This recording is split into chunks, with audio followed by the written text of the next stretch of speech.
Glenn, Alexander Crowther is a senior fellow at the Centre for European Policy Analysis, joins me now live from Washington. Good to see you with us, Glenn. So the G7, it was very important for G7 leaders to go into this summit showing unity against Russia and for Ukraine. And so they've produced a joint statement pledging continued support for Ukraine. Do you think this unity will continue if this war drags on for many more weeks and months?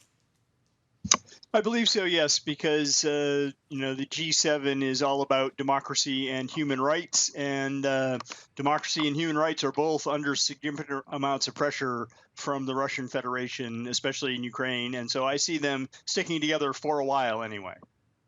Yeah, but I mean, it's fair to say there is a concern over how far they can push Putin, how far they can continue supporting Ukraine in the face of the huge cost at the moment to the global economy and to global security concerns.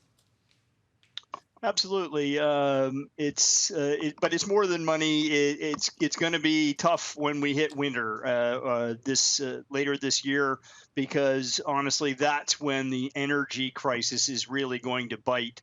The food crisis isn't going to hit the G7 states. It's going to hit places like Egypt, which has a huge bread subsidy, for instance. The Ukrainians were the second largest exporter of grain in 2021. Their exports are down 44%. And so this is going to be tough in a lot of places. But when German and French citizens are cold this winter, that's when they're going to be very angry. Yeah. So the G7 leaders have promised more sanctions against Moscow. What kind of sanctions are you expecting to see? And could we see Russia's oil exports targeted? They would love to target Russia's oil exports. As a matter of fact, what they're trying to do, one of the results of this meeting was put a cap on Russian oil prices, which really won't work that well because the global energy market is so fluid. All the energy goes in and then comes back out. And so very difficult to put a price cap on things. Really, what's going to hurt is gas, Russian gas.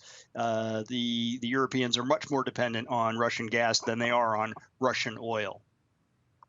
We also heard from President Zelensky again, calling, as he has done repeatedly, for more heavy weapons. Now, we know that Western leaders, including the US and the UK and Germany, have sent more heavy weaponry. But do you think enough is being sent to Ukraine? Do you think there's enough there to turn the tide? Is he getting them quickly enough? And will the war be over by winter, as Zelensky says he hopes it will? Boy, I hope the war is going to be over by winter. The Russians are running out of Russians and ammunition, and so they're going to have a really hard time continuing this. On the other hand, they're not just going to go home, and so what they're going to have to do is give them a lot more ammunition. So they're going to need more guns to replace the ones that they wear out or are destroyed in combat. I think that it may be enough. We're going to continue to flow more in. You'll notice HIMARS, which is a wheel-based rocket system. The Americans just provided that last week to Ukraine. So there's more arriving and more munitions coming in. On the other hand, NATO can't just disarm themselves and send all of their stuff to Ukraine. So there's got to be something you can do there. Great to get your analysis there, Glenn. Thanks very much indeed. Glenn, Alexander Crowther there.